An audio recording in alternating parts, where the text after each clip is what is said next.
Class में क्या देख रहे थे? स्विच समाप्त हो गया था ना। चलिए आज हम लोग देखने जा रहे हैं लूपिंग स्टेटमेंट। ठीक है,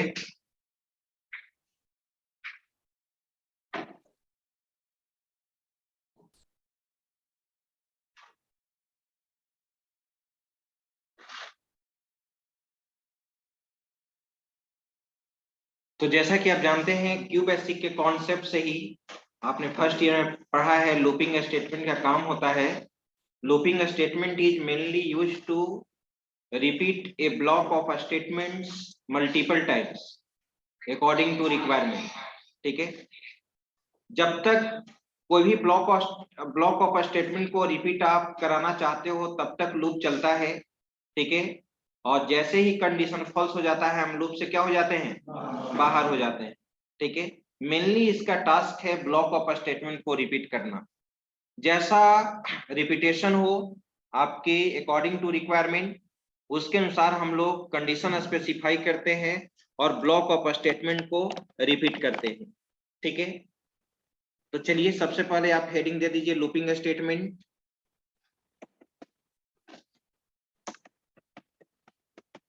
looping statement,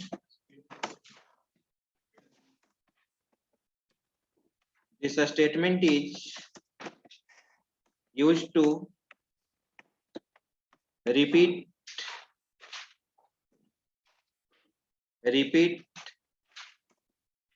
a block of statements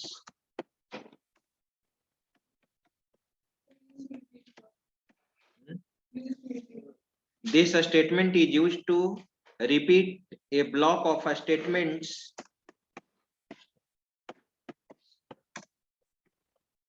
multiple times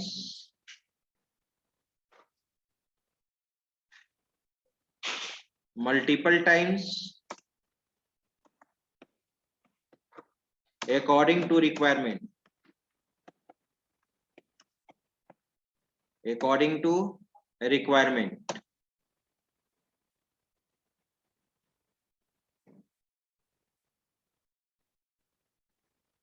इसमें प्रोजेक्टर चलता है तो प्रोजेक्टर कनेक्ट कर।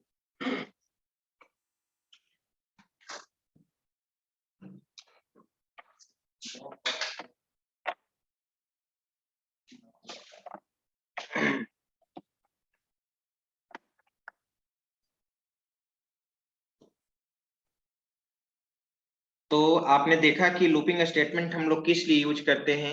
ब्लॉक ऑफ स्टेटमेंट को रिपीट कराने के लिए हम लोग लूपिंग स्टेटमेंट का कॉन्सेप्ट यूज करते हैं। ठीक है, यहाँ पे 4 तरह का लूपिंग स्टेटमेंट होता है। There are 4 types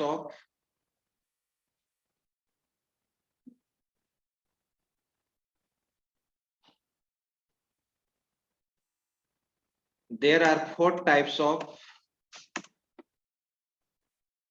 looping statement. First में है आपका फॉर लूप, सेकेंड है आपका व्हाइल लूप, थर्ड है आपका do while,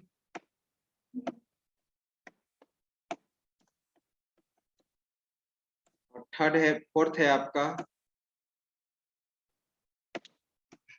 dummy for loop.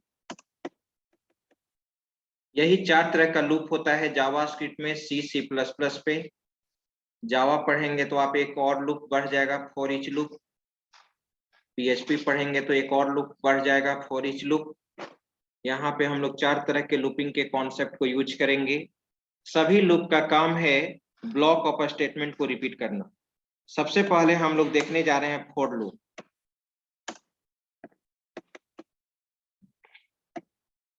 For loop को यूज करने का क्या तरीका है, ठीक है, क्या सिंटेक्स है, उस चीज को हम लोग जानेंगे। For initialization part,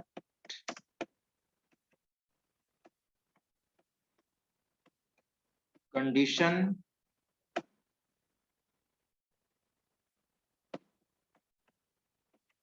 increment decrement part, starting curly brace,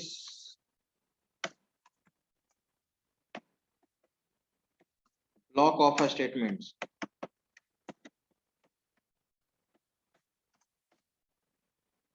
ठीक है, यहाँ पे आपको देखना होगा फॉर लूप हम लोग कैसे यूज करते हैं।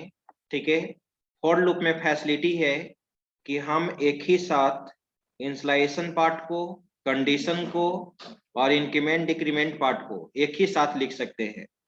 सेपरेशन हम लोग सेमीकोलन से करते हैं, कंडीशन के पहले सेमीकोलन और कंडीशन के बाद सेमीकोलन देना मैंडेटरी है। अगर इंस्लाइजेशन पार्ट नहीं भी हो तो हम लोग सेमीकोलन देंगे। फॉर लूप में 2 सेमीकोलन मैंडेटरी है, कंडीशन के पहले और कंडीशन के बाद। ये इंस्लाइजेशन पार्ट और इंक्रीमेंट डिक्रीमेंट पार्ट को सेपरेट करता है। और स्टार्टिंग और एंडिंग कर्ली ब्रेस में हम लोग ब्लॉक ऑफ स्टेटमेंट्स देते हैं। ये ब्लॉक स्टार्टिंग और एंडिंग कर्ली ब्रेस C++ में ब्लॉक ऑफ स्टेटमेंट को रिप्रेजेंट करता है। इफ में भी मैंने यूज किया था ना। आप पाइथन में इंडेंट यूज करते थे ना, इंडेंट के अनुसार ही आप ब्लॉक ऑफ स्टेटमेंट को लिखते थे। यहाँ पर क्या होता है कि सबसे पहले आपका इंस्लाइजेशन पार्ट एग्जीक्यूट करता है। इंस्लाइजेशन पार्ट कहने का मतलब किसी वेरिएबल में पहले से वैल्यू को इंस्लाइज करना। अगर 1 से लेके 100 तक नेचुरल नंबर प्रिंट करना है तो लूप कहाँ से स्टार्ट होगा? 1 से। तो आई में जो 1 रखेंगे दैट इज कॉल्ड इंस्लाइजेशन पार्ट। ठीक है, तो इंस्लाइजेशन पार्ट में यहाँ पर क्या लिख दी, क्या कर रहे हो जी लैपटॉप पे? देखो इधर, इंस्लाइजेशन पार्ट सबसे पहले एग्जीक्यूट करेगा, उसके बाद कंडीशन चेक होता है। ठीक है, इसके बाद सेकेंड में कंडीशन चेक होगा। अगर कंडीशन ट्रू होगा तब ये ब्लॉक ऑफ स्टेटमेंट आपका क्या होगा? एग्जीक्यूट करेगा। ठीक है, ट्रू होने के बाद इसके बाद फिर इंक्रीमेंट डिक्रीमेंट पार्ट एग्जीक्यूट करेगा। फोर्थ में इंक्रीमेंट डिक्रीमेंट पार्ट एग्जीक्यूट करने के बाद फिर कंडीशन चेक होगा। फिर अगर कंडीशन ट्रू होगा तो फिर ब्लॉक ऑफ स्टेटमेंट एग्जीक्यूट करेगा। फिर इंक्रीमेंट डिक्रीमेंट पार्ट एग्जीक्यूट करेगा, फिर कंडीशन चेक होगा। यही प्रोसेस कब तक चलते रहेगा? जब तक कंडीशन ट्रू है। जैसे ही कंडीशन फॉल्स हो जाएगा हम लूप से क्या हो जाएंगे? बाहर हो जाएंगे। राइट। अगर मुझे यहाँ पर एक एग्जाम्पल देना हो, ठीक है इस पे, तो देखिए मैं क्या लिख रहा हूँ एग्जाम्पल में। अगर वेब पेज पे 1 से लेके 100 तक आपको नेचुरल नंबर प्रिंट कराना है, 1 से लेके 100 तक, तो ध्यान देना, फॉर इंस्लाइजेशन पार्ट मैंने क्या दे दिया? I इक्वल टू 1, 1 से इंस्लाइज करेंगे, 1 2 3 4 ऐसे प्रिंट होना चाहिए। अब कहां तक कंडीशन देंगे? I less than equal to 100 तक। राइट। I प्लस प्लस, ये इंक्रीमेंट ऑपरेटर है जो आप सी प्रोग्रामिंग में पढ़ेंगे। ठीक है, या मे भी पढ़ लिए होंगे। प्लस प्लस इंक्रीमेंट ऑपरेटर 1 से वैल्यू को क्या करता है? इंक्रीज। प्रीफिक्स और पोस्टफिक्स होता है ना, पढ़े होंगे आप। अगर ऑपरेंड के पहले यूज होता है, ठीक है, तो उसको प्रीफिक्स कहते हैं, और ऑपरेंड के बाद में यूज होता है तो उसको पोस्टफिक्स कहते हैं।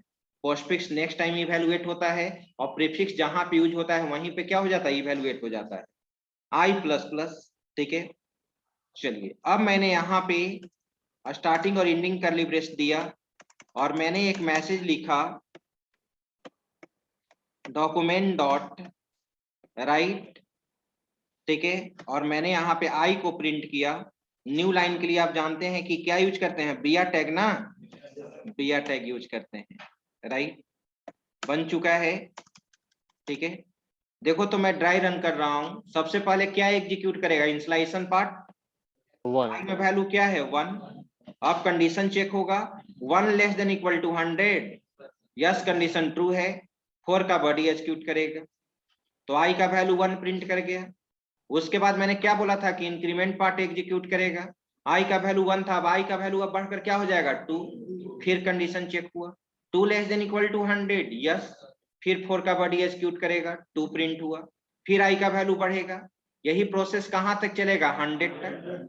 100 तक तो प्रिंट कर जाएगा, और 100 के बाद जैसे ही 101 होगा फिर कंडीशन चेक होगा, 101 less than equal to 100, condition क्या हो गया, फॉल्स। लूप से हम क्या हो जाएंगे, बाहर हो जाएंगे। यानी जब तक कंडीशन ट्रू है तब तक हम लोग ब्लॉक ऑफ स्टेटमेंट को एग्जीक्यूट कराएंगे, जैसे ही कंडीशन फॉल्स हो जाएगा हम लूप से क्या हो जाएंगे, बाहर हो जाएंगे। क्लियर है। और एक बार लूप में इंटर कर जाते हैं हम लोग तो बाहर तभी निकलते हैं जब कंडीशन क्या होगा, फॉल्स होगा। अगर फोर्सफुली टर्मिनेट करना है, लूप से फोर्सफुली टर्मिनेट करना है, ठीक है, तो उसके लिए हम लोग C++ जावा में ब्रेक कीवर्ड यूज करते हैं। कौन सा कीवर्ड, ब्रेक, फोर्सफुली टर्मिनेट कर देता है। याद करो आपने क्यू बेसिक में भी पढ़ा होगा जंपिंग स्टेटमेंट।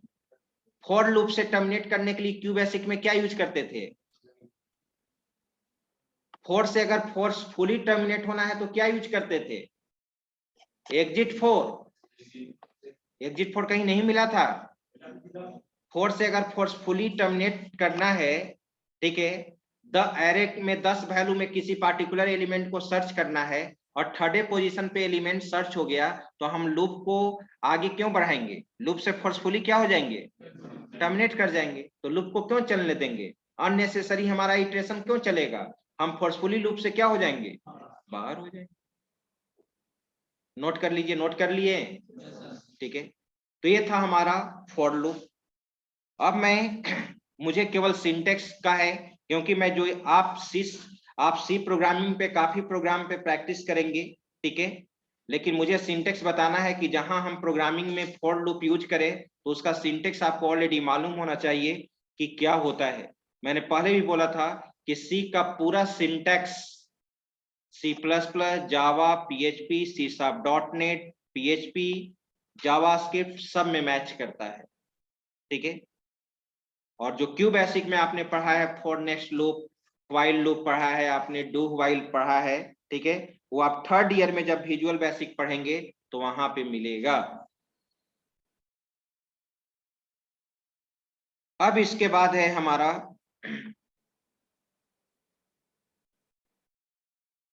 फर्स्ट लूप, मैंने बता दिया। अब सेकेंड लूप है हमारा while loop.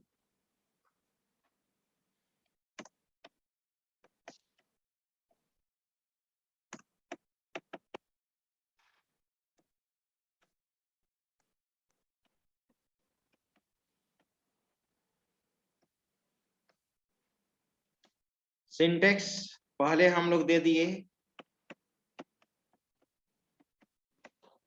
Initialisation part,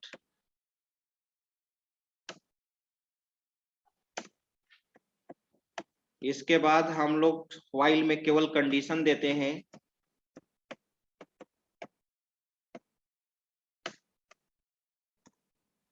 starting curly brace,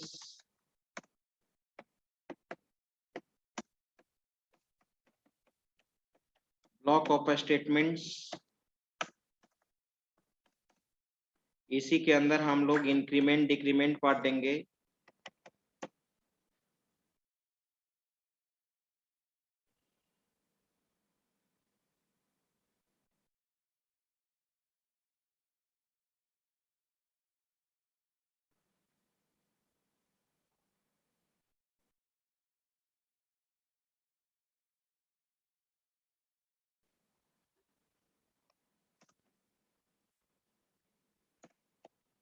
increment decrement part,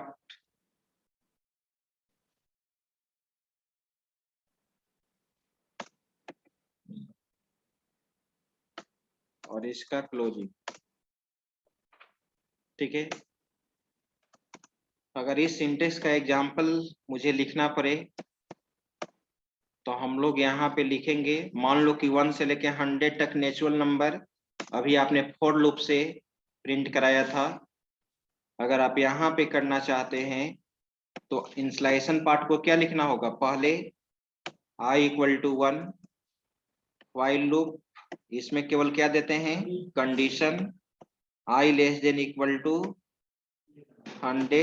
आप क्यू बेसिक में भी आपने दिया होगा ना, व्हाइल लूप के साथ कंडीशन, स्टार्टिंग कर्ली ब्रेस, और यहाँ पे प्रिंट कराएंगे डॉक्यूमेंट डॉट राइट, मैसेज मैंने लिख दिया यहाँ पे आई, ठीक है, प्लस न्यू लाइन के लिए मैंने यूज कर दिया br टैग दे दिया, ठीक है।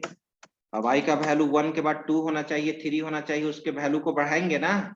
क्यू बेसिक में आप लिखते थे I equal to I plus 1, यहाँ पर भी लिख सकते हैं, लेकिन जब ऑपरेटर है ही इंक्रीमेंट ऑपरेटर तो हम आई प्लस प्लस लिख देंगे। क्यू बेसिक तो इंक्रीमेंट डिक्रीमेंट ऑपरेटर को नहीं सपोर्ट करता था। आ रही बात समझ में?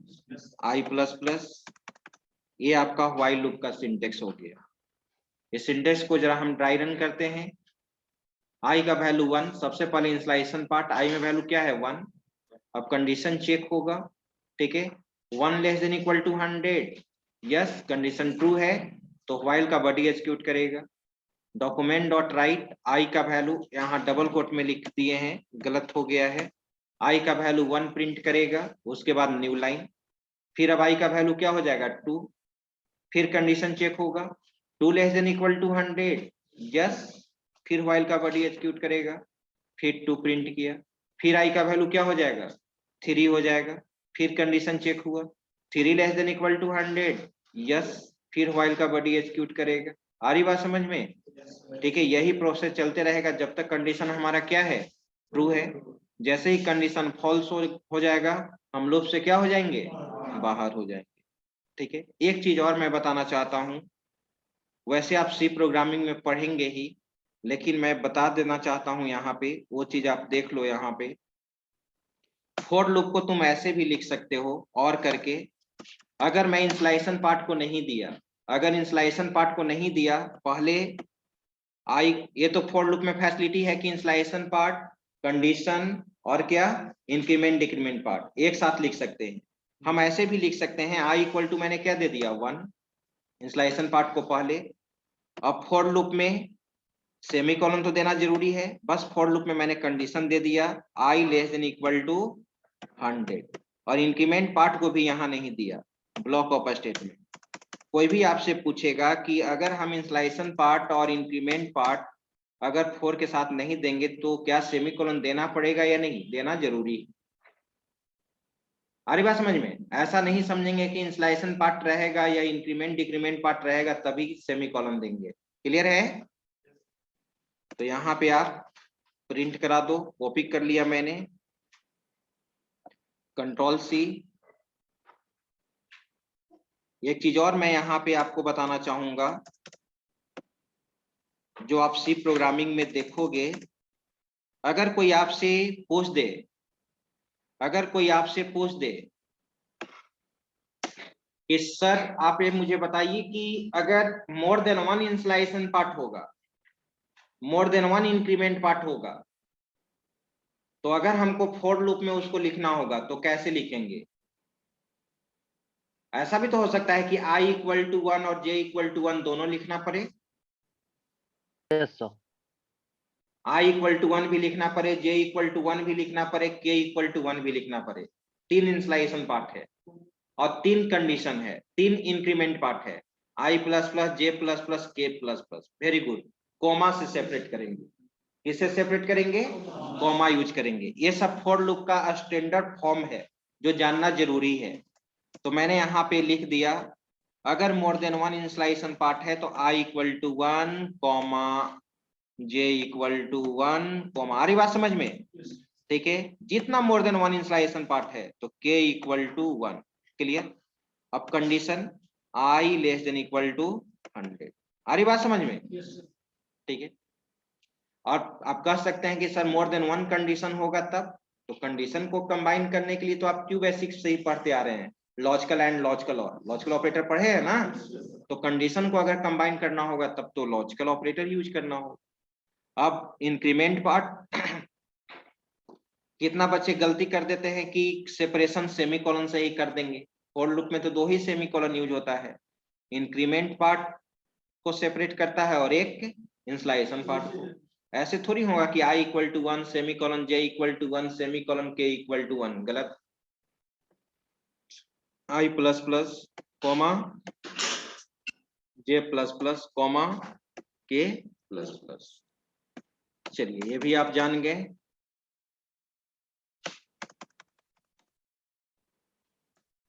चलिए ठीक है, इसको भी नोट कर लीजिए आप, इसको भी नोट कर लीजिए। फॉर लूप में अगर जगह है या कहीं पर भी है तो आप फॉर लूप को हम लोग ऐसे भी यूज कर सकते हैं। आप सी में पढ़ेंगे तो थोड़ा सा आपको सहूलियत होगा, ज्यादा आप वहां पे समझेंगे। ठीक है,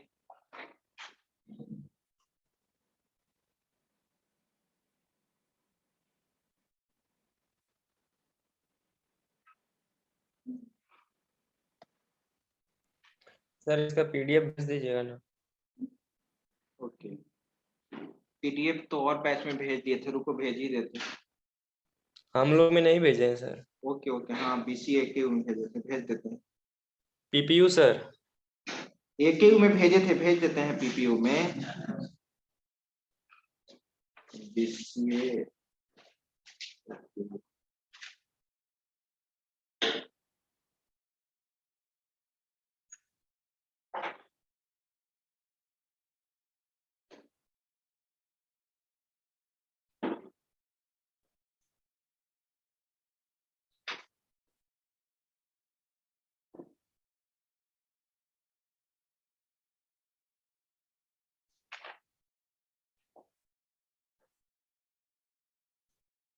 HTML का भी भेज देते हैं, हैंड रिटन नोट्स है।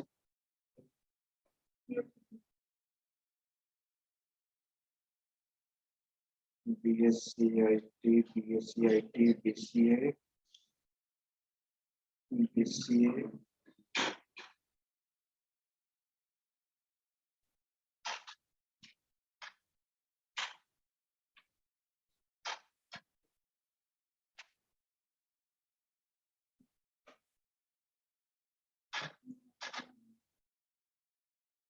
चला गया।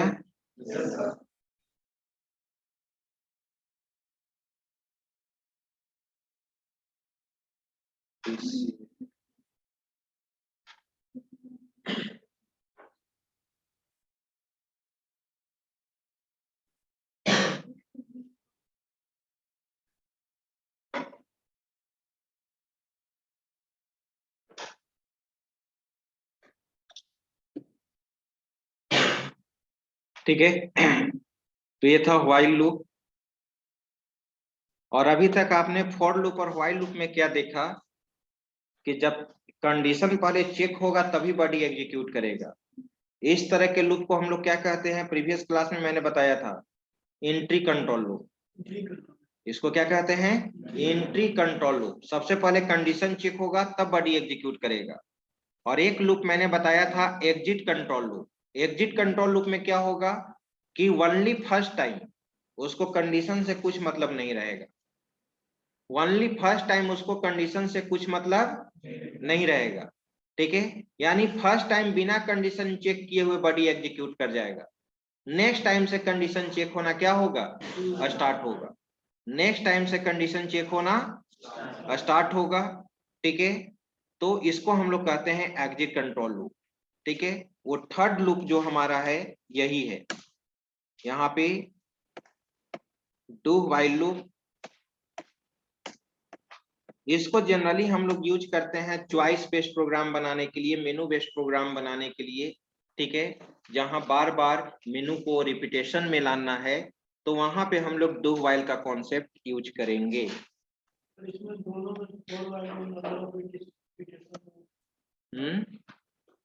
दोनों लूप में नंबर ऑफ रिपीटेशन तो मालूम नहीं, डू व्हाइल एनी हाउ एक बार एग्जीक्यूट करता है। नहीं सर, ये फोर वाइल का बात करें, दोनों को नंबर ऑफ रिपीटेशन मालूम है कितना रिपीट। तो इसमें भी कंडीशन देंगे, बिना कंडीशन का कोई लूप थोड़ी चलेगा। कंडीशन इसमें लास्ट में देते हैं। डू व्हाइल में भी मालूम रहेगा कि कब टर्मिनेट करना है। मैंने तो बोला कि ओनली फर्स्ट टाइम बिना कंडीशन चेक किए हुए बॉडी एग्जीक्यूट करेगा, उसके बाद फिर कंडीशन चेक होगा तब बॉडी एग्जीक्यूट करेगा। देखिए मैं यहाँ पे सिंटेक्स लिख रहा हूँ डू व्हाइल का।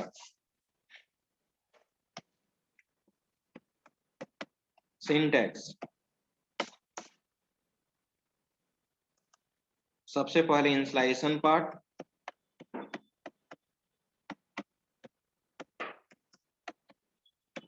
राइट। इसके बाद मैंने डू दिया, डू के अंदर starting curly brace, block of statements,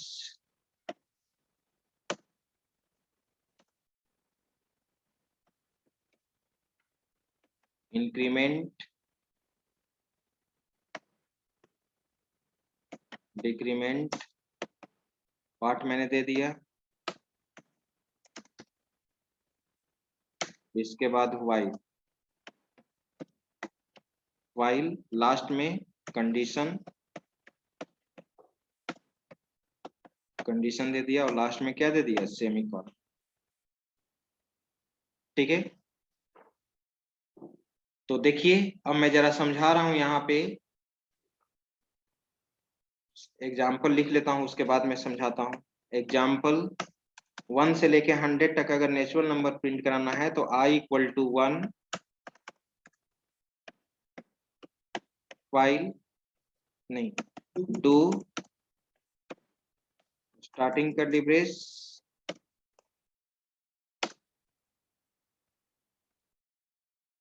document dot right i plus plus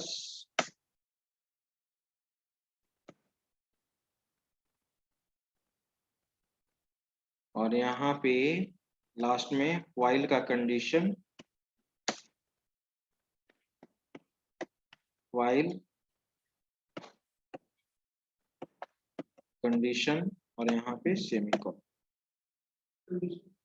हाँ कंडीशन देना है ना, condition i less than equal to 100।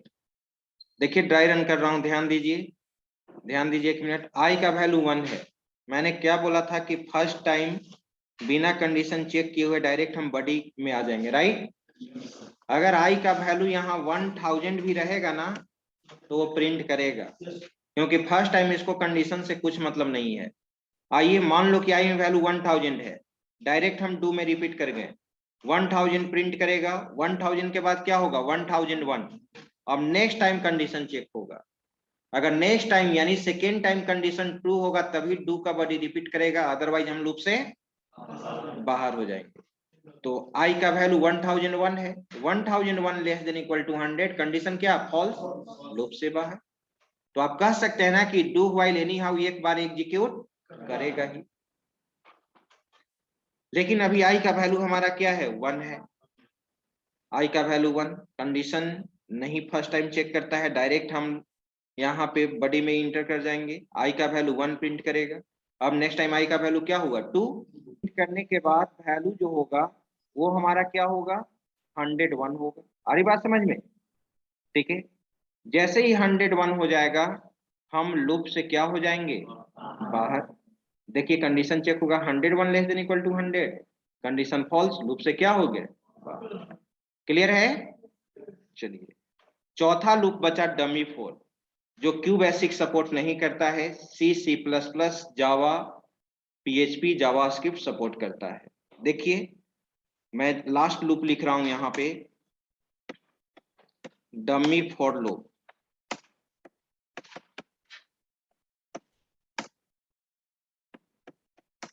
इस टाइप ऑफ, पहले मैं लिख देता हूं डमी 4 लूप किसको कहते हैं। ये for loop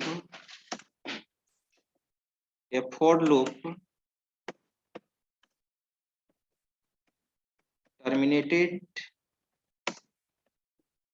with semicolon, a for loop terminated with semicolon is called dummy for loop। जब for loop को semicolon से terminate कर देते हैं तो ये dummy for कहलाता है। जब for को ही semicolon से terminate कर देंगे तब तो हम लोग उसका बॉडी डिफाइन नहीं कर सकते हैं, ठीक है। तो लिख सकते हैं हम this type of loop does not contain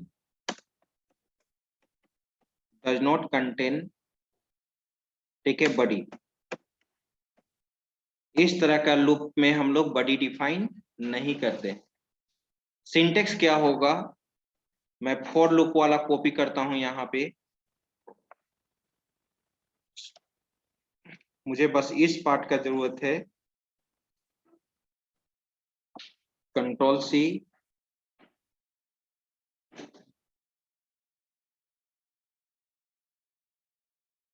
यहाँ पे कंट्रोल वी। तो इसका मुझे सिंटेक्स लिखना है, आप यहाँ पे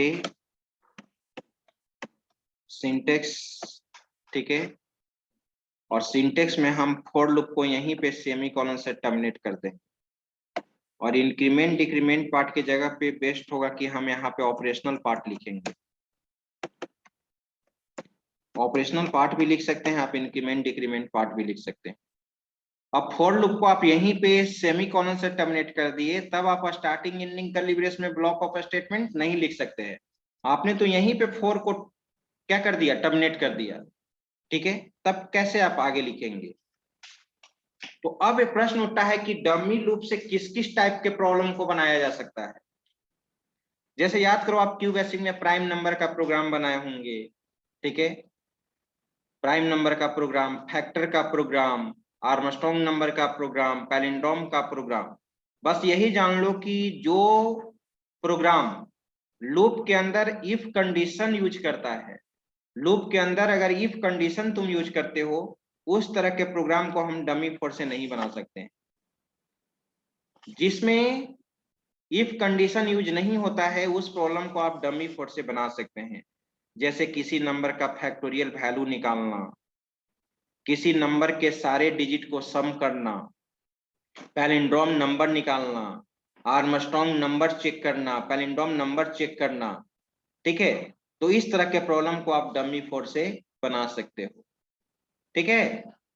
जैसे मैं अभी तो आप ठीक है क्यू बेसिक में आपने पढ़ा है, जैसे मैं एग्जांपल यहाँ पे लिख रहा हूं, ध्यान देना। अभी फॉर लूप का मैं एग्जांपल लिख रहा हूं यहाँ पे। किसी नंबर का फैक्टोरियल अगर तुमको निकालना हो, अगर 5 का फैक्टोरियल निकालना हो, तो 5 मल्टीप्लाई 4 मल्टीप्लाई 3 मल्टीप्लाई 2 मल्टीप्लाई 1 तक जाएगा, या 1 से मल्टीप्लाई भी कर सकते हैं, 1 मल्टीप्लाई 2 मल्टीप्लाई 3 मल्टीप्लाई 4 5 तक। क्या कोई अंतर होगा, या 1 से हम 5 की तरफ जाए या 5 से 1 की तरफ आए, क्या अंतर होगा मल्टीप्लीकेशन में, नहीं। तो लूप जो तुम्हारा चलेगा, ठीक है, मैंने यहाँ पे i इक्वल टू क्या कर दिया 1, i less than equal to n। मान लो कि n में वैल्यू है जिसका फैक्टोरियल निकालना है, ध्यान देना सभी लोग, n इक्वल टू 5 दे दिए, 5 का फैक्टोरियल तुमको निकालना है। आ रही बात समझ में। फैक्टोरियल वैल्यू को हम फैक्ट में स्टोर करेंगे, फैक्ट इक्वल टू 1 रख दिए। आप पढ़े होंगे क्यू बेसिक में, फैक्टोरियल का प्रोग्राम निकाले होंगे। लूप हम कहां तक चलाएं, i less than equal to n तक। अगर 5 है तो 1 से लेकर 5 तक ही ना चलेगा। 10 का फैक्टोरियल निकालना है तो 1 से लेकर 10 तक चलेगा, और हर बार i का वैल्यू क्या होगा, बढ़ेगा। मल्टीप्लाई करके हम लोग रिजल्ट को फैक्ट में स्टोर कर रहे हैं, fact equal to fact multiply क्या i। बस लूप बंद हो गया, प्रोग्राम हमारा रेडी है। ये प्रोग्राम हमारा रेडी है। इसके बाद तुमको फॉर लूप के बाद मैसेज दे दो, डॉक्यूमेंट डॉट राइट, और यहाँ पे फैक्टोरियल वैल्यू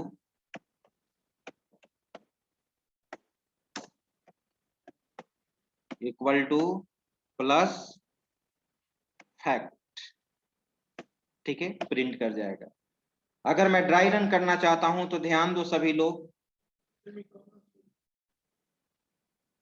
ये इफ के द्वारा है। कहां सेमीकोलन, कहां सेमीकोलन छोड़ दिए,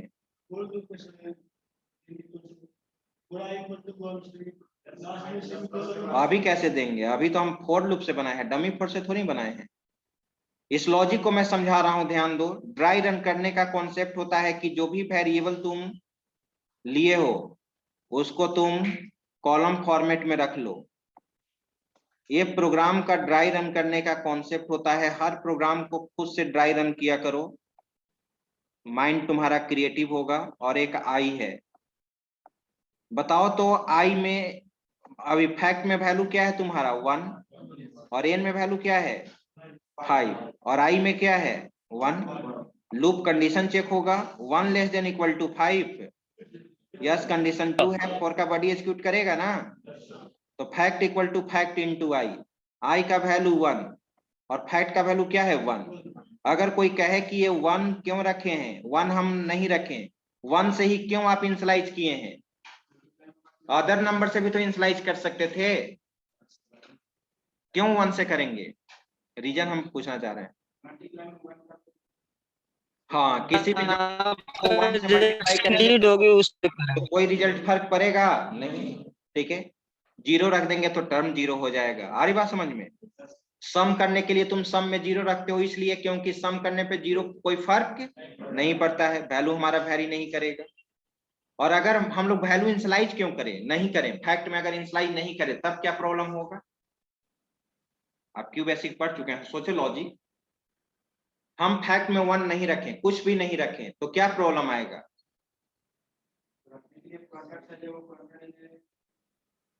फैक्ट में अगर 1 नहीं रहेगा तो फर्स्ट टाइम जब ये एग्जीक्यूट करेगा, तुम ही बताओ, फैक्ट इक्वल टू फैक्ट, फिर वो 0 मान के चलेगा। आई का वैल्यू तो 1 है लेकिन फैक्ट का कुछ वैल्यू है नहीं, 900 तो इवैल्यूएट नहीं, एरर ना दे देगा। इसलिए फैक्ट में मैंने क्या इनिशियलाइज कर लिया 1। तो फैक्ट में अब क्या हो जाएगा 1 मल्टीप्लाई 1, फैक्ट में क्या हो जाएगा 1। आ रही बात समझ में। फिर आई का वैल्यू इंक्रीज कराओ, अब आई का वैल्यू 1 के बाद क्या हो जाएगा 2 लिख दो। फिर कंडीशन चेक होगा 2 लेस देन इक्वल टू 5। सो रही हो तुम, ध्यान दो, नहीं आ रहा समझ में। 2 less than equal to 5, 2 less than equal to 5, yes condition true है, 4 का बॉडी एग्जीक्यूट करेगा। Fact equal to fact into i, fact का वैल्यू क्या है अभी 1, आई का क्या है 2, तो 1 इंटू 2, इस बार फैक्ट का वैल्यू क्या हो जाएगा 2 हो जाएगा। फिर आई का वैल्यू बढ़ेगा, क्या होगा 3। फिर कंडीशन चेक हुआ 3 less than equal to 5, condition true. फिर 4 का बॉडी एग्जीक्यूट करेगा, fact equal to fact into i, fact का वैल्यू क्या है 2 और आई का वैल्यू क्या है, फैक्ट का वैल्यू क्या हो जाएगा 6। फिर आई का वैल्यू बढ़ेगा, समझ रहे हो 4। फिर कंडीशन चेक हुआ, कंडीशन ट्रू है, फैक्ट का वैल्यू क्या हो जाएगा 6 मल्टीप्लाई 4 क्या हो जाएगा 24। इस बार आई का वैल्यू क्या हो जाएगा 5। अभी भी कंडीशन ट्रू है, लेस देन नहीं है लेकिन इक्वल तो है। फिर 4 का बॉडी एग्जीक्यूट करेगा, fact equal to fact into i, fact का वैल्यू तुम्हारा क्या है 24 और आई का वैल्यू क्या है 5। इस बार फैक्ट का वैल्यू क्या हो जाएगा 120। इस बार आई का वैल्यू क्या हो जाएगा 6, कंडीशन क्या हो गया फॉल्स, लूप से क्या हो गया बाहर, फैक्ट का वैल्यू 120 प्रिंट हो जाएगा। ये तो फॉर लूप से बना दिए, राइट, ठीक है। लेकिन इसी को अगर डमी फॉर से बनाना रहे तो हम कैसे बनाएंगे। डमी फॉर में तो बॉडी डिफाइन नहीं होता है, तो देखो हटा दें ये एनोटेशन। देखो अब मैं इसको डमी फॉर से कैसे कन्वर्ट कर दे रहा हूं, एक लाइन में बन जाएगा, एक लाइन में। देखना यहां पर फॉर इंस्टॉलेशन पार्ट को एक साथ लिख सकते हैं ना, एन इक्वल टू क्या है 5 कॉमा, ठीक है। फैक्ट इक्वल टू भी क्या रख दे 1, कंडीशन क्या रख दे, और आई का वैल्यू भी 1 रखना है ना, आई इक्वल टू क्या रख दे 1, ठीक है। आई लेस देन इक्वल टू क्या बोलो एन। अब यहाँ पे कंडीशन चेक करने के बाद बॉडी ना एग्जीक्यूट करता है तब ना इंक्रीमेंट पार्ट। तो जो 4 का जो बॉडी है, जो भी लूप के अंदर जो ब्लॉक ऑफ स्टेटमेंट है उसको ऑपरेशनल पार्ट में लिख दो। देखो यहाँ सिंटेक्स में है ना ऑपरेशनल पार्ट, चलो यहीं पे लिखेंगे फैक्ट इक्वल टू क्या लिखे फैक्ट इनटू आई कोमा ना, फिर क्या दे दिए आई प्लस प्लस सेमीकोलन, बन गया। That is called dummy for loop. C++, Java, PHP, C#.NET, bus queue basic support नहीं करता है, विजुअल बेसिक सपोर्ट नहीं करता है, VB.NET सपोर्ट नहीं करता है, यही डमी फॉर है। एक बार मैं 2 स्टेप ड्राई रन करना चाहता हूं, देख लो तो एन का वैल्यू तुम्हारा 5 है, फैक्ट का वैल्यू 1 है और आई का वैल्यू क्या है 1, कंडीशन चेक करेगा ना, 1 less than equal to 5, yes 4 का बॉडी एग्जीक्यूट करेगा, लेकिन बॉडी तो है ही नहीं है ना, लेकिन बॉडी एग्जीक्यूट करने के बाद क्या एग्जीक्यूट करता था, ऑपरेशनल पार्ट। तो ऑपरेशनल पार्ट में सबसे पहले आई प्लस प्लस नहीं ना, सबसे पहले क्या है यहाँ से ना एग्जीक्यूट करना स्टार्ट करेगा। चलो तो fact equal to fact into i, तो फैक्ट का वैल्यू 1 था, आई का वैल्यू 1 था, तो फैक्ट में फिर से क्या चला जाएगा 1 और आई का वैल्यू इस बार क्या हो जाएगा 2, फिर कंडीशन चेक होगा 2 less than equal to 5, yes फिर 4 का बॉडी एग्जीक्यूट करेगा, लेकिन बॉडी तो है ही नहीं, तो फिर ऑपरेशनल पार्ट ना, तो fact equal to fact into i, फिर आई प्लस प्लस, यही प्रोसेस चलते रहेगा। और जैसे ही कंडीशन फॉल्स हो जाएगा हम लूप से क्या हो जाएंगे, समझ गए, यही है डमी फॉर लूप। अरे तो प्रिंट तो लास्ट में कराएंगे ही जी, ये वाला करा दो, ये तो 4 के बाहर है, कंट्रोल सी, समझ गए। अब इसका इम्प्लीमेंटेशन प्रोग्रामिंग नेक्स्ट क्लास में हम लोग लूपिंग स्टेटमेंट पे प्रोग्रामिंग करेंगे ना। अब आइए अटेंडेंस बनाते हैं।